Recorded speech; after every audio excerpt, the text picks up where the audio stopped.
We just finished Wuthering Waves 2.0 story patch, and I took some time and started exploring around the map, experiencing everything I could, and I do have some thoughts. First off, the story. Phenomenal. Compared to patch 1.0 and the stories leading up to patch 2.0, they have improved by leaps and bounds in their storytelling and the overall plot. I liked how everything pulled together. I liked how there were so many twists and mysteries, and how they set up the next patch story with even more mysteries. We met a lot of characters. Zanny is my favorite, of course. I played with English voice acting, and I thought everyone was fantastic. I loved the wide variety of different accents that they had available. This assignment was very last minute. I apologize if I'm not familiar with your personal travel preferences. Is that so? You seem alright considering. So what will it be today? The adios work days? Or the thank goodness it's the holiday platter? Seems fate has brought us together once more. Don't you agree, kind lady? I think all the voice actors did a wonderful job with portraying their characters. And overall, was the story very good. I had a good time. Although there were some moments that I felt like they were taking too long. Exposition dumping, a lot of random yapping parts, but it wasn't too egregious and I still had a good time. An example of areas that took a bit too long was when we met up with, sorry, spoilers, skip this section and go to the next one if you don't want to hear it. But when we meet up again with Rochia on the beach in the Misty area, and we were being hit with a bunch of lore and backstory about the area, about the people, the pilgrim ships, and you know, interesting as it was, I did want to get on with the story, the main plot, but it wasn't too bad. We got a chance to play Rochia, which made it all the more worthwhile. Another example of the story dragging a little, when we meet up with Brant again and we're planning the final part of the act, and how they were talking about just random things about the carnival, about the people, which again, it is nice to get some backstory on some of the random side characters, but I thought it didn't need to drag that long, especially the planning portion. But there was one part of that story that I did enjoy, where you get to dance with Carlotta with a quick time event, which was pretty interesting. And the music was lovely, which I will talk about right now. Actually, the music of Wuthering Waves patch 2.0 is amazing.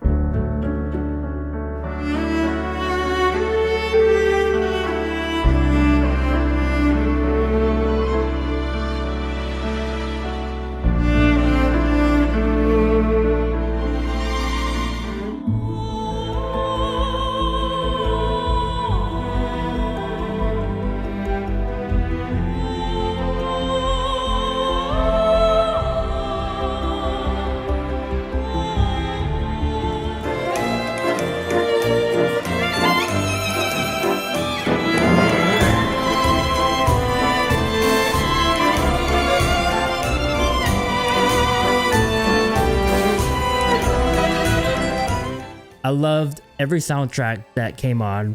When you're exploring, the cutscenes, the battles, the music this time around is amazing. I did already enjoy the music in 1.0, but I think they have outdone themselves with this current patch's music and soundtrack. It's very good. I love it. So, inspired by Venice and like the Venetian carnival, there's a lot of rivers, there's gondolas, masquerading ball events. It's pretty cool. And just like the rest of the game, the areas that they've designed for exploration is very well done. I don't think they were lacking in that department. There are a lot of cool places to see, a lot of things to explore and do. So I think the setting was amazing. Now, to touch on more of the exploring, they made the best traversal method in all of gacha gaming. I do not enjoy open world games that much or at all. I tried playing Genshin's open world and I couldn't get over the fact about how slow we moved, how slow we climbed. The stamina bar was annoying. It was very exhausting trying to explore the world in Genshin. But then came Wuthering Waves and we could run up walls. That was cool. We had the grappling. All that was cool. And I thought, you know, my main issue was the gliding. I thought gliding was kind of boring. I was over it. I wanted like a quicker way to get through the sky, like flying, you know? And I didn't think they would, but in 2.0, I think the best thing of this patch is flying. The flight mechanic Curl made is extremely fun. The turning feels pretty on point, and to gain height, you have to actually drop a little and then pull up again to get even higher. But other than that, we do also have a boosting system, which allows you to defy laws of gravity, and you just go any which way you want, which is fantastic. Now, you are limited by a flying stamina system, but you can increase that by using something called the boost unit flight, which you gain from the exploration rewards of Raguna. The stamina bar is actually pretty significant, even if you use boost for quite a while. So I have no complaints about that. Flying feels good. They don't limit you that much about how long you can fly or how high you can fly. You can literally just keep going up. Of course, there's a limit, but you know, I feel very free. My main gripe is you need to jump from a certain height to be able to unlock flying, but I'm sure a lot of our players can figure out like a little technique to get from the ground into the sky. Other than that, we do have gondolas, plushie transformations. You can turn to a plushie to jump tall buildings like Superman. You know, we can fly. You don't need anything else. Flying is the best thing. I love it. The playable characters for 2.0 that we get: Carlotta, a 5-star pistol glacial character, main DPS with a focus on resonant skill damage.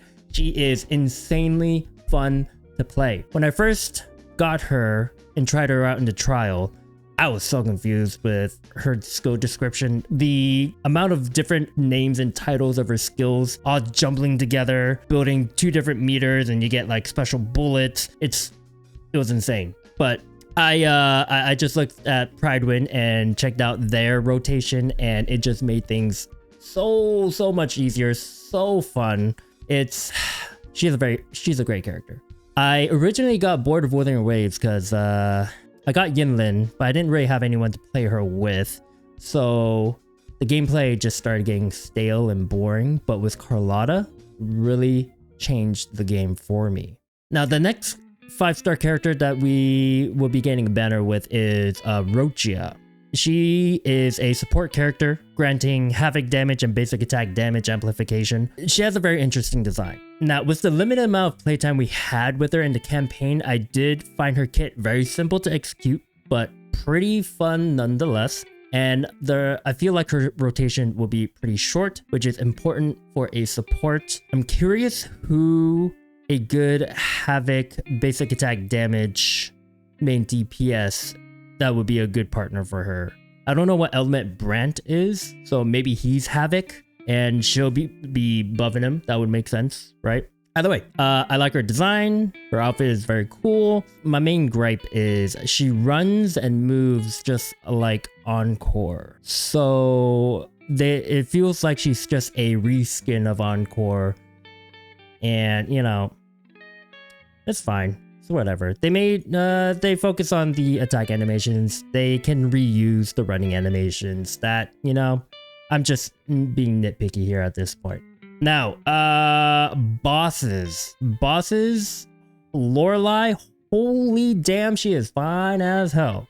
Lorelei, very cool mechanics. All these bosses have cool mechanics. The Sentry Construct, the Dragon of Dirge, and the final boss you fight at the end of Act 2. The final boss is actually kind of tough. It was hard to see some of her mechanics since everything is, spoilers, red. And she's red, her attacks are red, her whips are red, so everything's red. But I feel like if I play it enough, I'll get used to it. Otherwise, yeah, that's pretty much everything. So let's talk about a little of the exploration content that we have. First, on the maps, there are something called treasure spots. I don't know if this is new or they added it for the other areas. So treasure spots challenge, it tells you how many chests are left to be found in the area, and you can use the sensor and it pops up in front of you and on the map as well, which is cool. I like that. Next, the overflowing palette challenge. The goal is to make all the colors the same color defined by the challenge, and you get a set amount of moves, so you have to really think about what color you're changing it to. I thought it was pretty fun overall. At first I thought there was a challenge, but as I started playing more, it started to become pretty easy, but maybe there'll be more challenging ones later. And when you complete these challenges, the area around the puzzle spot actually changes and makes the area look much nicer. That was cool. Overall, I think I'll be spending more time playing Wuthering Waves and actually exploring. Unlike before, I didn't really want to bother because I was actually bored. But now that flying is in the game, I really hope they make flights available in all the other areas. I think that would make things amazing. I think this patch is definitely an 8 out of 10. How would they get the last 2 points from me? I think fixing the storytelling a little bit. Maybe make it more, coherent, a little quicker, get rid of the fluff. The final battle was kind of Mickey Mouse. I thought it was not as cool as it could have been, but it was interesting enough. I enjoyed listening to the antagonists. They were pretty cool. And the hidden antagonist that gets revealed at the end was too obvious. I feel like they should have made him at least wear a disguise or something, because right away I already knew he was part of the Fraxidus since he was literally their color. Oh, who would have thought? Who would have thought? Yeah, that's it. Anyways, tell me what you guys think down below. Did you enjoy Wuthering Waves patch 2.0? What do you think could have been better? What do you like about it? Are you pulling Carlotta? Are you using Rochia? I don't know. Let me know in the comments. Like, subscribe. I'll see you in the next one. See ya.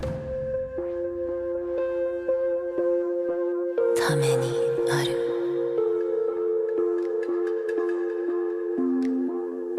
我が身真実